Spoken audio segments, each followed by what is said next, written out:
Yeah, this is Russell Buhr here with WITY Radio, and we're going to do an interview here. And we got probably one of the oldest tractors on the grounds right here, a steam engine, 1911 case, 110 horsepower case. And we're going to have Mr. Bill Jansen, and he got a couple of boys here, Jesse and Dustin. They run this thing over here at the Half Century Progress, and we're going to talk to Bill about this thing and ask him kind of questions about it and what it's done and where it's been all its life.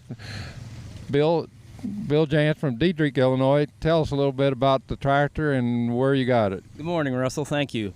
We bought the steam tractor about 8 years ago from a guy named Graham Sellers. He's a friend of ours from Coldwater, Michigan, and he come up to me one day at a show and got me around the corner of a steam engine and said, "We want your family to have it because we know it'll be showed." So we was very privileged to be asked to buy one because they're very rare, and so that made us feel good, and we got the deal worked out. So.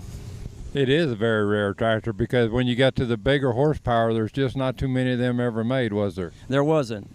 Case made about 990, and there's about 29 left today, and there's about a half a dozen that actually operate. So it is hard to come by parts that way. You don't go to your case store to buy parts, do you? I tried that once, and it didn't work.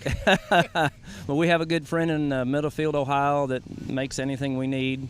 If you got a thick enough billfold, you can get anything made for it. So that's about what it takes, though. Sometimes just money. But yeah.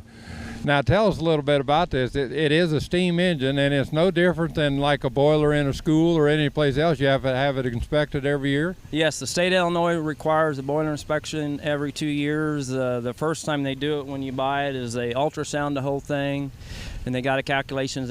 That's what your pressure is determined on. And this boiler is 104 years old, but it is like brand new yet. And we carry maximum pressure on it, what it did 104 years ago, which is 175 pounds.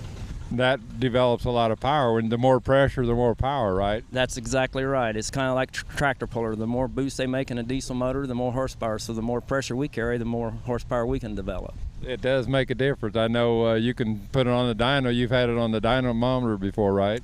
Yes, we had. 2 years ago, we was at Wauseon, Ohio. That's the National Thrashman Show. That's the oldest Thrashman show there is. And we had it on what they call a prony brake, which back then tested horsepower on steam engines. And we pulled 161.5 horsepower and 2,500 foot-pounds of torque. And I don't keep records, but there was a guy called me a couple weeks later and said that was the highest horsepower ever pulled by 110. And that's a lot of torque, too. I mean, when people think of torque, you know, they talk about torque in pickups. You know, maybe it might develop 800 foot-pounds of torque. That's a lot, but now you just quadrupled that almost. Yes, and we have modern farm tractors. We have a 2-year-old 550 horse Case IH Steiger, and I think the torque on it is 2,050.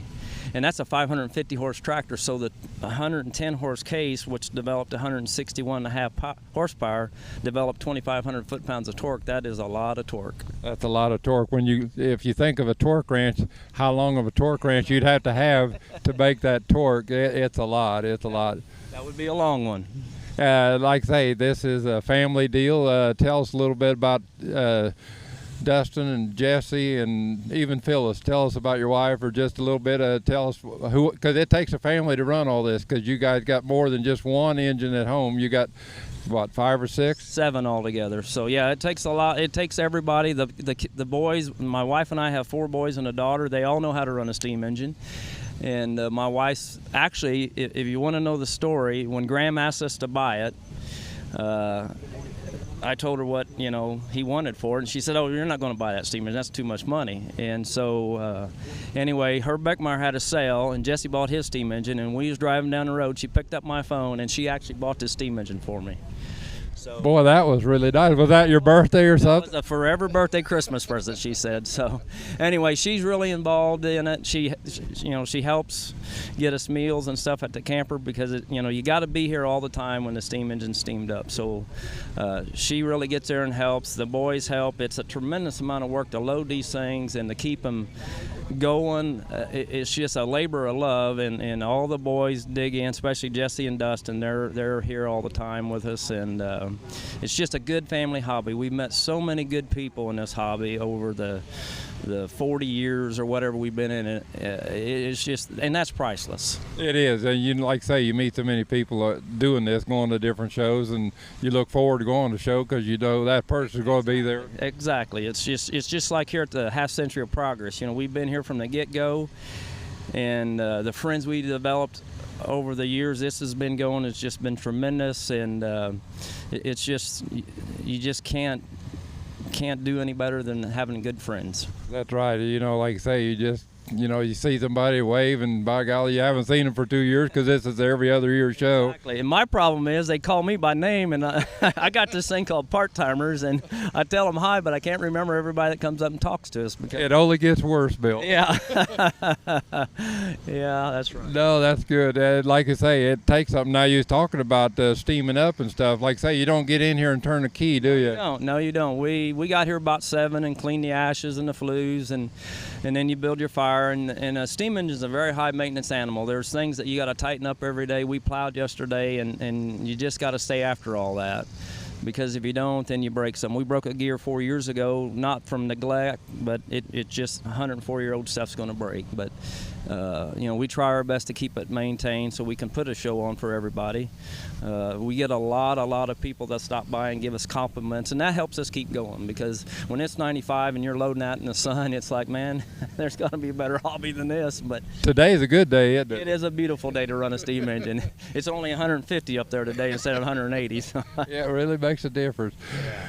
Well, anything else you'd like to add about the engine? Well, the engine was bought new in Alberta, Canada, from Casa Company. It's come out of Racine, Wisconsin. It was bought new out there in Alberta, Canada. It pulled a 16-bottom plow. It broke the Canadian Prairie Virgin ground, and when it was 100 years old in 2011, we had a 16-bottom plow we pulled, just like it did in its day, and it did it fine. It just basically does what it does when it was new yet. And that's really something, you know, like I say. Now, will your 550 horse tractor that you got today be around 100 years from now so it can plow yet? It would probably be recycled a couple times, I'm guessing. That's what I'm thinking about all this new stuff. I don't think it's going to last like some of this old stuff. I don't either. And you know, it's a lot of work to maintain it, but it's really amazing that it can do what it did back 104 years ago. It really is, you know, like you say, you put it to the test out here, you know, and like you say, I remember you talking about that broken gear, but like I say, you can get parts made, yes, but they have to hand make them. Oh yeah, it's all handmade, and like I said, this guy, all he does, him and his 5 sons, is restore steam engines, and believe it or not, they got a 3-year waiting list on if you want to bring an engine in and get totally refurbished. That's how far they've backed up. So there is a few places in the United States that you can get about anything made you want. And when they got that waiting list, it's not that they're going to get it in and out the door that same day either, are they? No. We've got one out there now. We've just picked up before the American Thrashman show and got a new boiler built. And Jesse's got one we're going to get maybe in a month, and it'll have a new boiler built. We've got some really stringent laws in Illinois, and that's great because we want safe boilers. But we want to keep this going and going, so I hope my grandsons and great-grandsons will continue this hobby to show people how farmers made a living back in the steam era. It was something, because like you say, that they broke the prairies with these things, and they thrashed and shelled. I mean, they used them, you know, for a lot of belt work, but there was some traction work too. But it was really something that they had to go through to get to where we are today. That is exactly right, and this is a rarity to have here in the Midwest, because the engines were used in western United States and western Canada. Yeah. And when you get them up in this area, it's a treat for the people, because they weren't made for this area. They were made for the western United States and Canada to break that prairie. And like I said, their jobs did not last very long.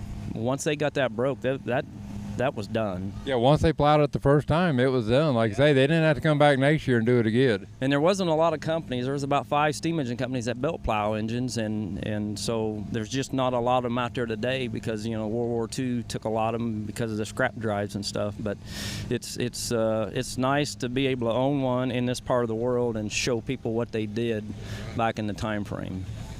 That's good.